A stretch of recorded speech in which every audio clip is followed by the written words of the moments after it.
There's a revolution brewing in the hearts and the minds of the awake. There's a revolution waking from slumber in the minds of those who are yet to fully realize what's happening around the world, but have an inner stirring, an inner voice calling to them, reminding them that they want to be free. Sometimes you see traces of this revolution on the street. You see signs being held and flyers being passed out and voices speaking through megaphones. Occasionally, you hear the revolution over the radio or through the internet. Sometimes you might even smell the revolution growing in your garden. But ultimately, this revolution remains in the hearts and minds of the individual. And that is you, and that is me. Together, as we spread this message of liberty, of true freedom, of self-rule, of responsibility, of mutual aid, of voluntary association, if we spread these ideas of freedom, they continue to grow. And ultimately, we will reach a tipping point where the ideas of freedom have overtaken the ideas of statism, the idea of government as parent figure or savior. And when we reach that point, and we will, we'll look back on the past, our current present, and wonder how we ever even lost the idea of freedom. It'll seem so obvious, like it's been there the entire time waiting for us. Because it is. And there are those who have not yet found this message. There are those who are still caught up in their own emotional muck or stuck in the day-to-day grind of the machine that is the state, attempting to give purpose to their lives, give purpose to the drudgery that we're told is just a part of life. That every good, honest person should be working a 9-to-5 job, should be a slave to the very system that we're told we need to exist. And these people who find themselves in these situations, there's nothing wrong with them. They're not sheeple. They're human beings, just as you or I, who have not yet come across this message. Does that mean we're the chosen ones and they are somehow lost in the wind? Not at all. There's no difference between you or anyone else who has not yet heard this message. We were all once in that place, and the only way we came to this place, where we consider ourselves to be aware or awake or in the process of educating ourselves so that we can move past these things, is because other people chose to keep the message alive and to pass it back to us. Now, as people begin to let go of this facade, this belief that we need the state, and people begin to wake up to the corporations and to the banks and to the way that they work together with the state, and they realize not only the power of the message of liberty, because that is definitely one step, and I know some of you got that, but then go even further and recognize that it's not just the state itself, but that there are people who run the state and control the state. There are a they.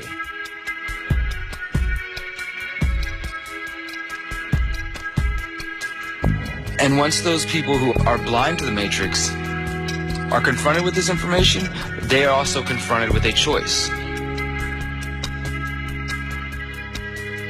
It requires them to face the fact that their life has been built upon a lie, and that everything that we've been told is a lie, and that there's something better. That also requires them to do something. And I know it's a scary choice, but it's one that's worth making. So when you see or find yourself, friends, family, who are relying on the state, and that is what keeps them from wanting to question, confront them with information, confront them with an education about what's really taking place in the world. Because only once we give up the treats and the goodies and the self-indulgences and this trough that the state has us feeding at, can we truly take the power from it and pull the rug up from under the state. But it's going to require us to let go and to stop being so afraid to let go. And that includes taking care of your heart, your mind, your soul, your physical body, taking care of your education, taking care of those around you. I believe in you. I believe in the power of us to come together as empowered individuals and to not lose ourselves, but to only become stronger when we're joined together.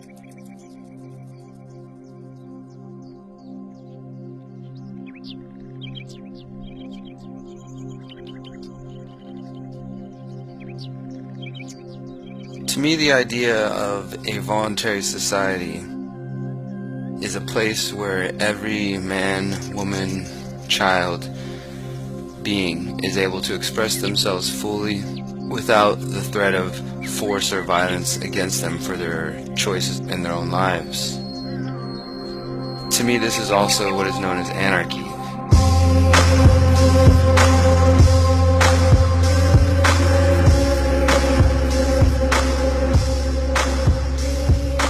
Anarchy coming from two Greek words, and signifying no or without, and arc meaning government, hence anarchy meaning no government.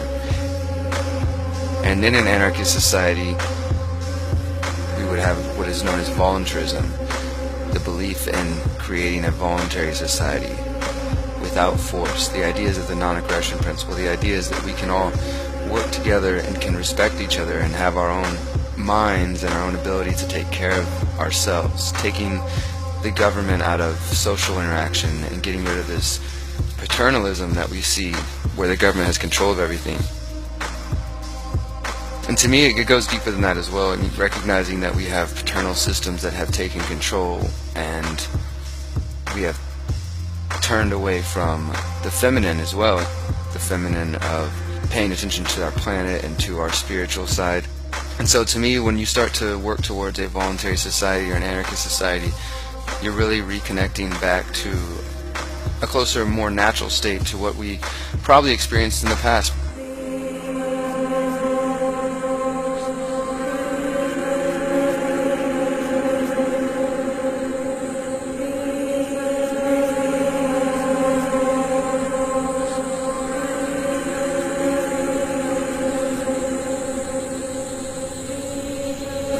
And my research into voluntarism and to create a voluntary society led me towards the idea of agorism.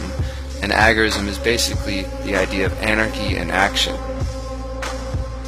And so taking the ideas of self-rule and creating these better systems and actually going out in the world and doing it. So agorism is what I like to think of as once people have decided to stop reading about creating a voluntary society or an anarchist society and stop talking about it and decided to go out in the world and do this.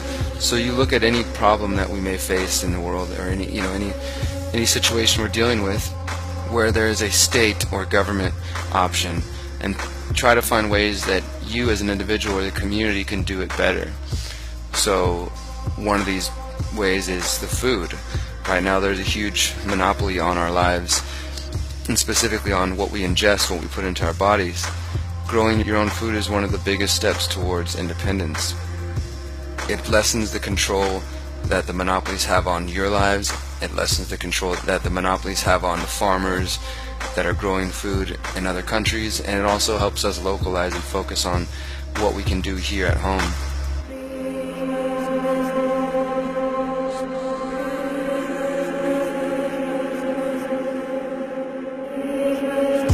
And a big part of that for me is why